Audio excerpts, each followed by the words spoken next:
এই বিড়ালটা ওর মা আসতো আমাদের বাড়িতে, খুব ভালো বিড়াল ছিল, চোর নয়, শুয়ে থাকতো, নানা রকম পোজ দিত। তার 7-8টা বাচ্চা সব আমাদের বাড়িতে দিয়েছে, আমার বাড়ি থাকতো। ওরা তো জায়গা পরিবর্তন করে থাকে, আমার বাড়িতে জায়গা পরিবর্তন থাকতো। তাই এই বিড়ালটা হচ্ছে, এটা যে ছোট, সবার ছোটটা, সবার সাথে ছটা। আর এই বিড়ালটা বড়টা। হ্যাঁ, এটা হচ্ছে দ্বিতীয়বারের বড়টা।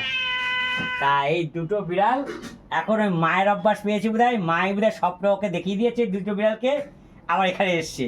আমরা বিড়াল দাঁড়িয়েছিলাম, বিড়াল পছন্দ করি না, আমার ছেলে পছন্দ করে। হ্যাঁ, পছন্দ করি না, আসছে। আমার বোধহয় মায়ের ওদের বোধহয় স্বপ্ন দেখিয়েছে, তাই আমার এই যে এখানে আসা শুরু করেছে। হ্যাঁ, এই দুটো বিড়াল আবার এসে শুরু করেছে। এই এখন দেখেন কিছু পোষ পায়, আগে কদিন পর প্রথম আসতো আর পালিয়ে যেত খুব জোর আওয়াজ দেখলেই। আবার এখন আসা শুরু করেছে দুটো বিড়ালই। আবার ওই বড়টা আবার ছোটটাকে থাবা বেড়েছে, সরিয়ে দিয়েছে।